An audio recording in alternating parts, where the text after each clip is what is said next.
Good morning, everybody, and welcome to Storytime this week. Today we have two wonderful books on composting. Composting nature's recyclers in the natural world and composting in our gardens. So let's take a look. Composting, Nature's Recyclers by Robin Koontz and illustrated by Mathew Harrad.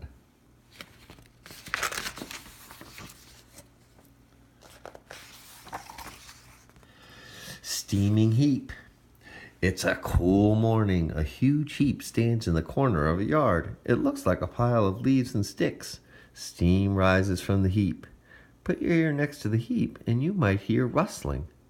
Look closely and you might see things moving. Sniff the heap and you might smell something. What is this steaming, rustling, moving, smelly heap? It is a compost pile.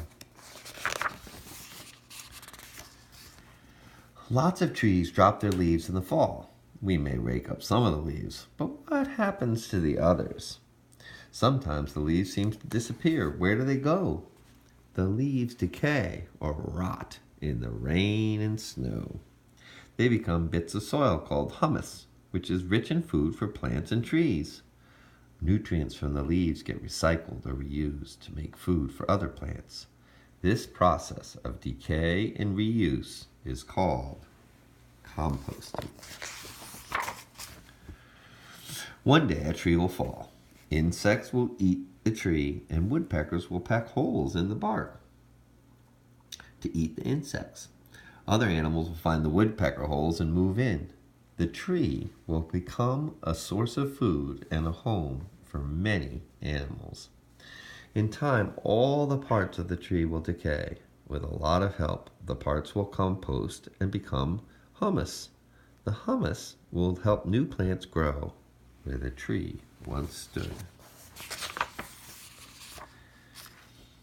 Plants need sunlight, warmth, water, and air to grow.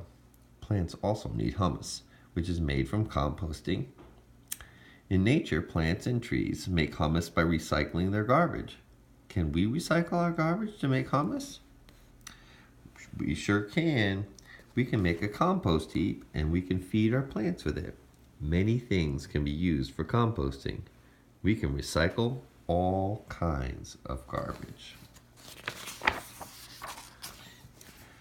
A compost heap needs green or other colored things that are fresh, such as cut grass, orange peels, and eggshells. The heap also needs brown things that are dry, such as fallen leaves, sticks, and pine needles.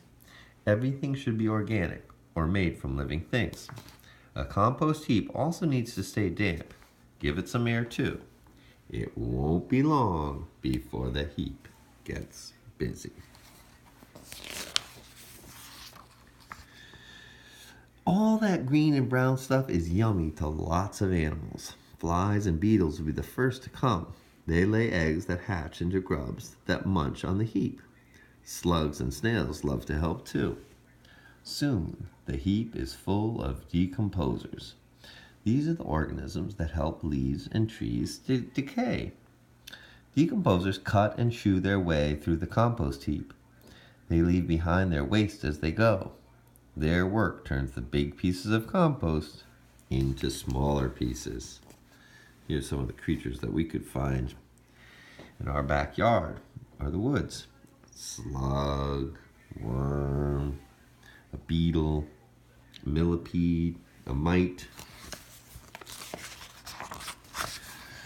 Lots of food for everyone. Spiders stalk other bugs on the heap.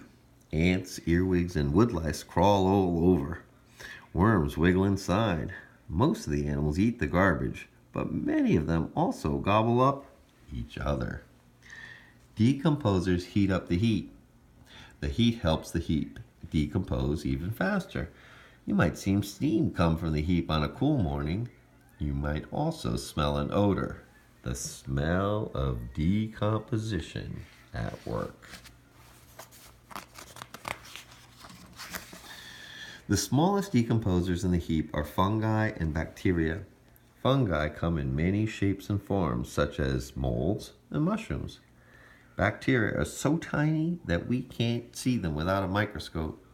Even though we can't watch them do it, these little decomposers work the hardest of all.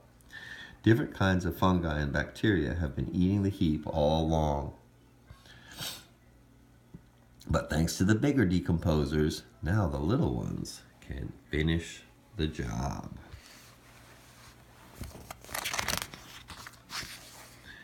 When the heap is finished, it's much smaller.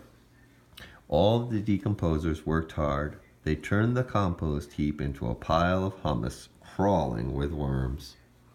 The composted humus is now ready to use, worms and all. Put the humus around your plants and trees and watch them grow. What used to be trash is now a treasure.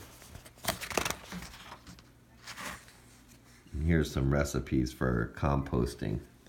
So if you want to start your own compost heap or your own compost bin. All right, and come back soon for the other story that I want to read this week called Compost Stew. Can't wait till next time.